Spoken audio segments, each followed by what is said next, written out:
গাইছ তো কি হালচাল তোমালোকৰ আহি গ'লো পুনৰ এটা নতুন ভিডিঅ' লৈ তো ভিডিঅ'টো শেষৰলৈকে চোৱা আৰু মজা লোৱা তো আজি আমি কথা পাতিম বিহুক লৈ কৰা কিছুমান বাকচৰিৰ বিষয়ে যিবোৰ দেখি আপোনালোকে ক'বলৈ বাধ্য হ'ব शर्म करो भगवान से डरो भोसड़ी वालों भगवान से डरो তো বিহুক চিন্তি বলক ভিডিঅ'টো আৰম্ভ কৰোঁ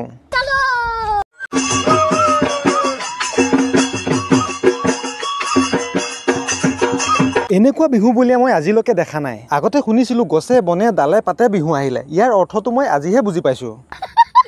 গছৰ তলৰ বিহু লাহে লাহে গছৰ ওপৰ পালেগৈ আৰু কেইদিনমান পিছত ঠিক নাই আৰু ক'ত পাবগৈ চালা তহঁতি গছৰ ওপৰত বিহু মাৰ যেতিয়া কুলি আহি থোপাত কামুৰিব তেতিয়া মজাটো ওলাব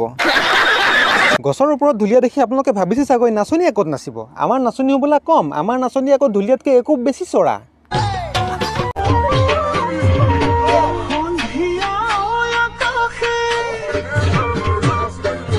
এইয়া দেখিলে আৰে ভাই এইখন অসম হয় ইয়াত সকলো সম্ভৱ বোলে কালৰো কাল বিপৰীত কাল যদি ভাঙি যায় গছৰ ডাল ভাঙিব তেতিয়া তোৰ লাহি কঁকাল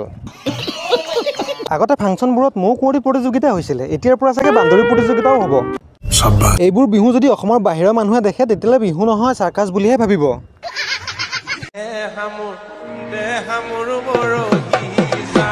হয়তো ঢোল নে বিস্কুট থোৱা টেমা এফালে দেখোন একোৱেই নাই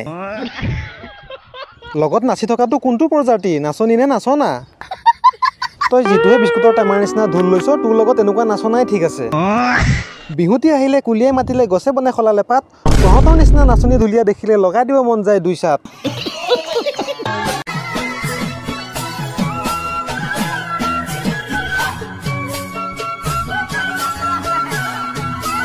এইজনীয়ে আকৌ বিহুৱে নাচিছেনে কাৰোবাক মাতিয়ে আছে মই ধৰিবই পৰা নাই लेकिन ये साला कर क्या পাছফালৰ হাতটো দি আকৌ পোকৰ সজুৱাই থকা যেনহে লাগিছে জীৱনত বহুত নাচনী দেখিলোঁ কিন্তু প্ৰথমবাৰ এনেকৈ ধৰফৰাই নাচা নাচনী দেখিলোঁ মই মানুহ ফেমাছ হয় টেলেণ্টৰ কাৰণে আৰু এই বাইদেউ ফেমাছ হৈছে ফুটবলৰ কাৰণে